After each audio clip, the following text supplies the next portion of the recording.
ಜಾತಿ ಗಣತಿ ಸಂಘರ್ಷದ ಹೊತ್ತಲ್ಲಿ ದಾವಣಗೆರೆಯಲ್ಲಿ ನಡೆದ 3 ದಿನಗಳ ಅಖಿಲ ಭಾರತ ವೀರಶೈವ ಲಿಂಗಾಯತ ಮಹಾಸಭಾದ 24ನೇ ಮಹಾ ಅಧಿವೇಶನದಲ್ಲಿ 8 ನಿರ್ಣಯಗಳನ್ನು ತೆಗೆದುಕೊಳ್ಳಲಾಗಿದೆ. ಆ 8 ನಿರ್ಣಯಗಳ ಪೈಕಿ 5ನೆಯ ನಿರ್ಣಯ ಅತ್ಯಂತ ಮಹತ್ವದ್ದು. 5ನೆಯ ನಿರ್ಣಯದ ಪ್ರಕಾರ ಮುಂದಿನ ದಿನಗಳಲ್ಲಿ ಸರ್ಕಾರ ನಡೆಸಬಹುದಾದಂತಹ ಜನಗಣತಿ ಅಥವಾ ಜಾತಿ ಗಣತಿಯ ವೇಳೆ ಸಮಾಜದವರು ಅಂದರೆ ವೀರಶೈವ ಲಿಂಗಾಯತ ಸಮಾಜದವರು ಧರ್ಮದ ಕಾಲಂನಲ್ಲಿ ವೀರಶೈವ ಲಿಂಗಾಯತ ಎಂದೇ ಬರೆಯಬೇಕು ಎನ್ನುವಂತಹ ನಿರ್ಣಯವನ್ನ ಅಂಗೀಕರಿಸಲಾಗಿದೆ. All community members should not use the term Hindu for describing their religion in next census. They should shun names of subcastes. They should only use terms Veerashaiva or Lingayata to describe themselves. This is for the good of society and tell the world about the specific numbers of our community. ಅಂದರೆ ಮುಂದಿನ ದಿನಗಳಲ್ಲಿ ಸರ್ಕಾರ ನಡೆಸಬಹುದಾದಂತಹ ಜನಗಣತಿ ಅಥವಾ ಜಾತಿ ಗಣತಿಯ ಸಂದರ್ಭದಲ್ಲಿ ವೀರಶೈವ ಲಿಂಗಾಯತ ಸಮುದಾಯದವರು ಆ ಗಣತಿಯ ಸಂದರ್ಭದಲ್ಲಿ ಧರ್ಮದ ಕಾಲಂನಲ್ಲಿ ಹಿಂದೂ ಅಂತ ಬರೆಯಬಾರದು. ಹಿಂದೂ ಧರ್ಮದವರು ಅಂತೇಳಿ ತಮ್ಮನ್ನ ತಾವು ಘೋಷಿಸಿಕೊಳ್ಳಬಾರದು. ಬದಲಿಗೆ ನಾವು ವೀರಶೈವರು, ನಾವು ಲಿಂಗಾಯತರು ಅಂತೇಳಿ ಬರೆಯಬೇಕು. ಅಂದರೆ ಮಹಾಸಭಾದ ನಿರ್ಣಯದ ಪ್ರಕಾರ ವೀರಶೈವ ಮತ್ತು ಲಿಂಗಾಯತರು ಹಿಂದೂಗಳಲ್ಲ, ಧರ್ಮದ ಕಾಲಂನಲ್ಲಿ ಹಿಂದೂಗಳಂತೇಳಿ ಘೋಷಿಸಿಕೊಳ್ಬಾರ್ದು ಅಂತೇಳಿ ನಿರ್ಣಯವನ್ನ ಅಂಗೀಕರಿಸಲಾಗಿದೆ. ಅತ್ಯಂತ ಮಹತ್ವದ ನಿರ್ಧಾರ.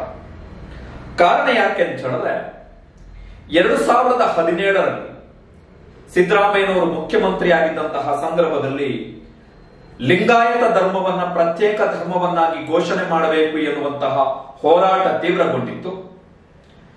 ಆಗ ಪ್ರತ್ಯೇಕ ಲಿಂಗಾಯತ ಧರ್ಮದ ಹೋರಾಟಕ್ಕೆ ಬೆನ್ನೆಲುಬಾಗಿ ಮುಂಚೂಣಿಯಾಗಿ ನಿಂತಂತವರು ಆಗ ಜಲಸಂಪನ್ಮೂಲ ಸಚಿವರಾಗಿದ್ದಂತಹ ಎಂಬಿ ಪಾಟೀಲ್ ಸೇರಿದಂತೆ ಹಲವು ರಾಜಕೀಯ ನಾಯಕರು, ಕಾಂಗ್ರೆಸ್ನಲ್ಲಿದ್ದವರು ಕೂಡ ಬೆಂಬಲವನ್ನು ಕೊಟ್ಟರು. ಪ್ರತ್ಯೇಕ ಲಿಂಗಾಯತ ಧರ್ಮದ ಹೋರಾಟವನ್ನ ಆಗ ವಿರೋಧ ಪಕ್ಷದಲ್ಲಿದ್ದಂತಹ ಬಿಜೆಪಿ ಮತ್ತು ಕನ್ನಡದ ಟಿವಿ ನ್ಯೂಸ್ ಚಾನೆಲ್ಗಳ ಕೊಡುಗೆ ಇಂತಹ ಕೃತ್ಯಗಳಲ್ಲಿ ತುಂಬಾ ದೊಡ್ಡ ಪಾಲಿದೆ. ಕನ್ನಡದ ಟಿವಿ ನ್ಯೂಸ್ ಚಾನೆಲ್ಗಳ ಕೊಡುಗೆಗಳು, ಮುಖ್ಯವಾಗಿ ಯಾವ ನ್ಯೂಸ್ ಚಾನೆಲ್ಗಳನ್ನು ನೋಡ್ತಾ ಇದ್ದೀರೋ ಆ ನ್ಯೂಸ್ ಚಾನೆಲ್ಗಳ ಕೊಡುಗೆ ಇಂತಹ ಕೃತ್ಯಗಳಲ್ಲಿ ದೊಡ್ಡ ಪಾಲಿದೆ. ಬಿಜೆಪಿ ಮತ್ತು ಕನ್ನಡದ ಟಿವಿ ನ್ಯೂಸ್ ಚಾನೆಲ್ಗಳು ಪ್ರತ್ಯೇಕ ಲಿಂಗಾಯತ ಧರ್ಮದ ಹೋರಾಟವನ್ನ ಹಿಂದೂ ಧರ್ಮ ಒಡೆಯುವ ಹೋರಾಟವನ್ನಾಗಿ ಬಿಂಬಿಸಿದ್ವು, ಅಂಥದ್ದೊಂದು ಪುಕಾರನ್ನ ಎಬ್ಬಿಸಿದ್ವು. ಮುಖ್ಯಮಂತ್ರಿ ಸಿದ್ದರಾಮಯ್ಯನವರಿಗೆ ಬಿಜೆಪಿ ಮತ್ತು ಕನ್ನಡದ ಟಿವಿ ನ್ಯೂಸ್ ಚಾನೆಲ್ಗಳು ಹಿಂದೂ ವಿರೋಧಿ ಪಟ್ಟವನ್ನ ಕೊಟ್ಟವು. ಅದರ ಪರಿಣಾಮ ಏನಾಯ್ತು ಅಂತ ಹೇಳಿದ್ರೆ 2018ರ ವಿಧಾನಸಭಾ ಚುನಾವಣೆಯಲ್ಲಿ ಅದರ ಪರಿಣಾಮ ಬಿತ್ತು. ಯಾವ ಬಿಜೆಪಿ ಪ್ರತ್ಯೇಕ ಲಿಂಗಾಯತ ಧರ್ಮದ ಹೋರಾಟವನ್ನ ಹಿಂದೂ ಧರ್ಮ ಹೊಡೆಯುವ ಹೋರಾಟ ಅಂತೇಳಿ ಬಿಂಬಿಸಿದ್ಯೋ, ಈಗ ಅದೇ ಬಿಜೆಪಿಯ ರಾಜ್ಯಾಧ್ಯಕ್ಷರ ತಂದೆ ಮಾಜಿ ಮುಖ್ಯಮಂತ್ರಿ BS ಯಡಿಯೂರಪ್ಪನವರು ನಿನ್ನೆ ಈ ನಿರ್ಣಯವನ್ನ ಅಂಗೀಕರಿಸುವಂತಹ ಸಂದರ್ಭದಲ್ಲಿ ವೇದಿಕೆಯಲ್ಲಿದ್ದರು. ಶಾಮನೂರ್ ಅವರು ಈ ನಿರ್ಣಯವನ್ನ ಓದಿದ್ರು. ಆ ನಿರ್ಣಯವನ್ನ ಅಂಗೀಕರಿಸುವಂತಹ ಸಂದರ್ಭದಲ್ಲಿ ವೇದಿಕೆಯಲ್ಲಿದ್ದರು BS ಯಡಿಯೂರಪ್ಪನವರು. ಅವರ ಮಗ ಈಗ ಬಿಜೆಪಿಯ ರಾಜ್ಯಾಧ್ಯಕ್ಷ. ಯಾವ ಪಕ್ಷ ಪ್ರತ್ಯೇಕ ಲಿಂಗಾಯತ ಧರ್ಮದ ಹೋರಾಟವನ್ನ ಹಿಂದೂ ಧರ್ಮ ಒಡೆಯುವ ಹೋರಾಟ ಅಂತೇಳಿ ಪುಕಾರನ್ನ ಎಬ್ಬಿಸ್ತೋ ಆ ಪಕ್ಷದ ಈಗಿನ ರಾಜ್ಯಾಧ್ಯಕ್ಷರ ತಂದೆ BS ಯಡಿಯೂರಪ್ಪನವರು ವೇದಿಕೆಯಲ್ಲಿದ್ದರು. ಮಾಜಿ ಮುಖ್ಯಮಂತ್ರಿ ಬಸವರಾಜ ಬೊಮ್ಮಾಯಿ ಅವರಿದ್ರು. ಬಿಜೆಪಿಯ ಹಲವು ನಾಯಕರು ವೇದಿಕೆಯಲ್ಲಿದ್ದರು, ರಾಜಕೀಯ ನಾಯಕರು.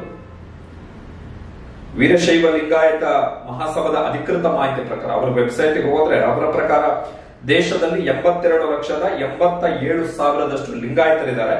ಕರ್ನಾಟಕ, ಆಂಧ್ರ ಪ್ರದೇಶ, ಮಹಾರಾಷ್ಟ್ರದಲ್ಲಿ ಲಿಂಗಾಯತರ ಸಂಖ್ಯೆ ಜಾಸ್ತಿ ಇದೆ. 344 ಜಿಲ್ಲೆಗಳಲ್ಲಿ ದೇಶದಲ್ಲಿ ಲಿಂಗಾಯತರು ಹರಡಿಕೊಂಡಿದ್ದಾರೆ ಎನ್ನುವಂಥದ್ದು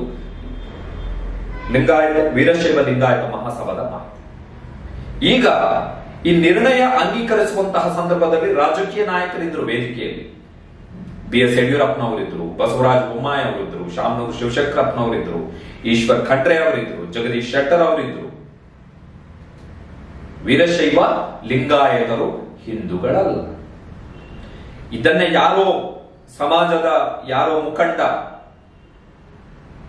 ಮಾಧ್ಯಮಗಳ ಮುಂದೆ ಬಂದು ಹೇಳಿದ್ರೆ ಹೌದು, ಅದನ್ನ ಪ್ರಶ್ನೆ ಮಾಡಬಹುದಿತ್ತು. ಆದರೆ ಸಮಾಜದ ಎಲ್ಲಾ ಬಾಂಧವರು, ಸಮಾಜದ ಎಲ್ಲಾ ಸದಸ್ಯರು ದೊಡ್ಡದಾಗಿ ನಡೆಸಿದಂತಹ ಮಹಾ ಅಧಿವೇಶನದಲ್ಲೇ ಸಮಾಜದ ನಾಯಕರ ಎದುರುಗಡೆ, ಸಮಾಜದ ಮುಖಂಡರ ಎದುರುಗಡೆ, ಸಮಾಜದ ಸ್ವಾಮೀಜಿಗಳ ಎದುರುಗಡೆ, ಸಮಾಜದ ಸದಸ್ಯರ ಎದುರುಗಡೆ ಈ ನಿರ್ಣಯವನ್ನ ಅಂಗೀಕರಿಸಲಾಗಿದೆ. ನಾವು ಹಿಂದೂಗಳಲ್ಲ, ವೀರಶೈವ ಲಿಂಗಾಯತ ನಾವು ಪ್ರತ್ಯೇಕ ಧರ್ಮ ಎನ್ನುವಂತಹ ಸಂದೇಶವನ್ನ ರವಾನೆ ಮಾಡಿದ್ದಾರೆ. Big development. ಪ್ರತ್ಯೇಕ ಲಿಂಗಾಯತ ಧರ್ಮಕ್ಕೆ ಹೊಸ ಶಕ್ತಿ ಬಂದಂಗಾಗಿದೆ ಈ ನಿರ್ಣಯದೊಂದಿಗೆ.